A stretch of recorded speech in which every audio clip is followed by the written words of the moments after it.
Hello दोस्तों, स्वागत है आपका आपके फेवरेट चैनल एसएम ट्यूटोरियल्स में। बच्चों, आज हम क्लास 10th के सेकेंड चैप्टर फेडरलिज्म के बारे में डिटेल से पढ़ेंगे। अगर आपको याद होगा तो हमने फर्स्ट चैप्टर पावर शेयरिंग के बारे में पढ़ा।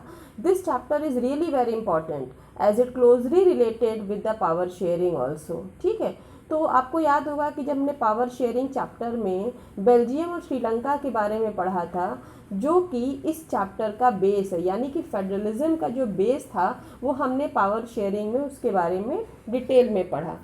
तो अब हम ये देखते हैं कि we will study about the what is federalism, its features and types also.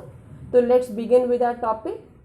पहले हम पुरानी चीज़ों पर आते हैं। अगर आपको याद होगा तो सेंट्रल गवर्नमेंट की बहुत सी पावर जो थी वो स्टेट गवर्नमेंट को दे दी गई थी, और स्टेट गवर्नमेंट सेंट्रल गवर्नमेंट पे डिपेंडेंट नहीं थी। फ्रेंड्स, ये वही टाइम था जब Belgium unitary form of government से फेडरल फॉर्म ऑफ गवर्नमेंट में कन्वर्ट हो रहा था। तो आइए जाने what actually the federalism is. Federalism क्या है? अगर आपने देखा तो federalism is a system of government in which the power is divided between a central authority and various constituent units of the country. मतलब फेडरलिज्म एक वो सिस्टम है गवर्नमेंट का जिसमें पावर उनके डिफरेंट लेवल, गवर्नमेंट के जो डिफरेंट लेवल्स होते हैं उसमें डिवाइड होती है।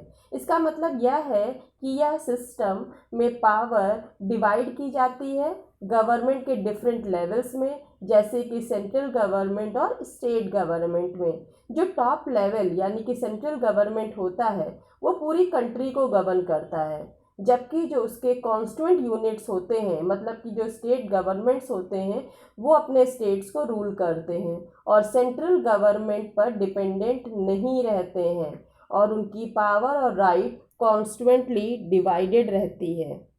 इसका ऑब्जेक्टिव जो है फेडरलिज्म का ये है कि to safeguard and promote the unity of the country. और सेकंड इसका मेन फीचर और कह सकते हैं इसका ऑब्जेक्टिव है to accommodate the regional diversity. इससे हम रीजनल डाइवर्सिटी को एकोमोडेट करते हैं और सेफगार्ड प्रोवाइड करने की कोशिश करते हैं। उसके बाद हम देखते हैं फेडरल गवर्नमेंट और रियली द यूनिटरी गवर्नमेंट का मतलब क्या है। फेडरल गवर्नमेंट में कम से कम 2 लेवल की गवर्नमेंट होती है, जैसे कि सेंट्रल गवर्नमेंट या स्टेट गवर्नमेंट, और जो पॉलिटिकली जो पावर होती है वो दोनों लेवल्स में डिवाइडेड होती है, शेयर की जाती है। Constitution is rigid and codified also. State और सेंट्रल के अलग अलग तरीके के रूल्स एंड रेगुलेशंस भी थोड़े वेरिड हो सकते हैं। और यूनिटरी गवर्नमेंट में क्या होता है, सिर्फ 1 लेवल गवर्नमेंट होती है, यानी कि सेंट्रल गवर्नमेंट या उसको हम नेशनल गवर्नमेंट कहते हैं। पॉलिटिकल पावर सिर्फ उन्हीं के हाथों में होती है, और जो कॉन्स्टिट्यूशन होता है वो भी फ्लेक्सिबल होता है और अनकोडिफाइड होता है। और वहाँ पे जो लॉ होता है, क्योंकि नेशनल गवर्नमेंट या सेंट्रल गवर्नमेंट है, तो वो एक ही तरीके का यूनिफॉर्म लॉ होता है सभी के लिए। अब हम आ जाते हैं की फीचर्स पर। अगर हम इनके की फीचर्स की बात करें तो इसके मेन 7 फीचर्स हैं, उनमें से हम आपको बताते हैं। पहला मेन फीचर ये है कि 2 और मोर लेवल ऑफ गवर्नमेंट। सबसे बड़ी चीज़ है जो लेवल होना चाहिए वो उसका 2 या 2 से अधिक गवर्नमेंट होने चाहिए। जैसे आपने देखा कि सेंट्रल गवर्नमेंट, स्टेट गवर्नमेंट, फिर हम बात करते हैं लोकल, जिला परिषद, म्यूनिसिपैलिटीज़, या कह सकते हैं अगर आप आते हैं तो आप देखते हैं ग्राम पंचायत लेवल पर भी। ठीक है, different years of government govern the same citizen but each year has own jurisdiction in specific matters of legislation, taxation and administration.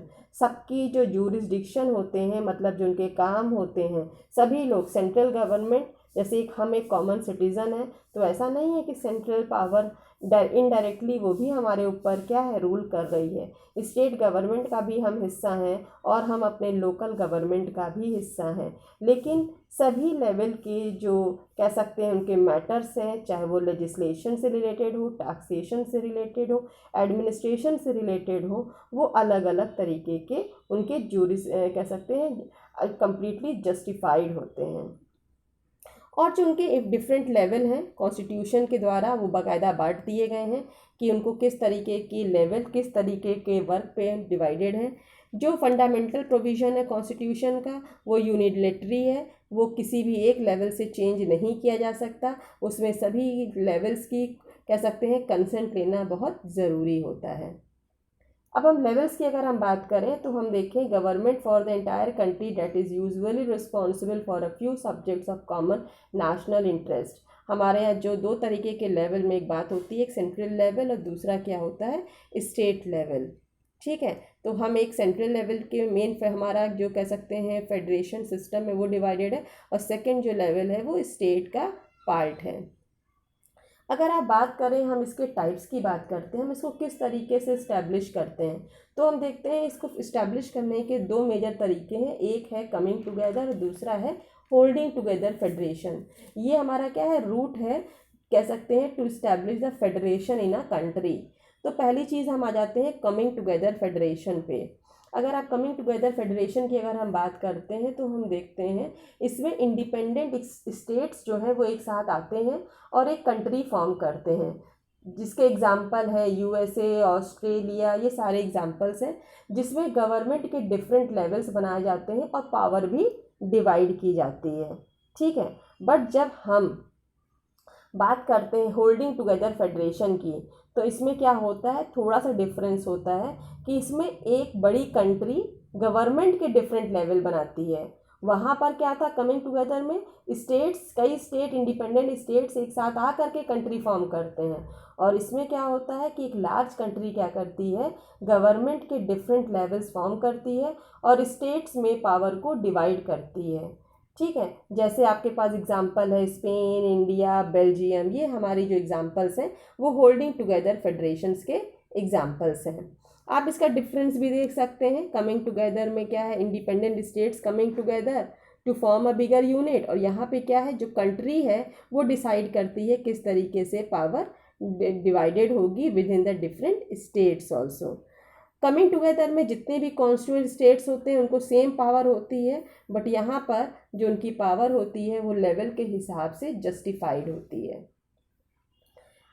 अब हम इसमें कुछ इंपॉर्टेंट क्वेश्चंस की बात करते हैं, कुछ इसके इंपॉर्टेंट क्वेश्चंस भी हैं एमसीक्यू फॉर्म में, जैसे कि बेल्जियम का अमेंडमेंट कब हुआ था, कॉन्स्टिट्यूशन जो बेल्जियम का था वो कितने टाइम उसका अमेंडमेंट हुआ था, 1970 और 1993 के बीच में।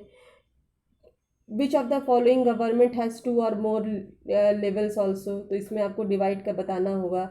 उसके बाद आपको बताना होगा कौन सा कंट्री का बेटर एग्जाम्पल है कमिंग टुगेदर फेडरेशन का। ठीक है, और एक क्वेश्चन है आपका, आपको स्टेटमेंट पढ़ना है और उसके बाद ये बताना है कि which statement is correct. Then आपको बताना है फीचर्स बताने हैं फेडरल गवर्नमेंट के, which is the main feature of the federal government. अब इसमें हम कुछ क्वेश्चंस जो थोड़ा डिटेल में आते हैं, कभी 1 नंबर में या 3 नंबर या 5 नंबर में भी पूछे जाते हैं। उसमें जैसे what is federalism, compare the federation of coming together type and holding together type, और ये हम कह सकते हैं इसके इंपॉर्टेंट फीचर्स भी पूछ लिए जाते हैं। ओके, तो this is all about the today's lecture. Okay, and in next lecture we will study about the after the topic. Thank you, and please like and subscribe the channel.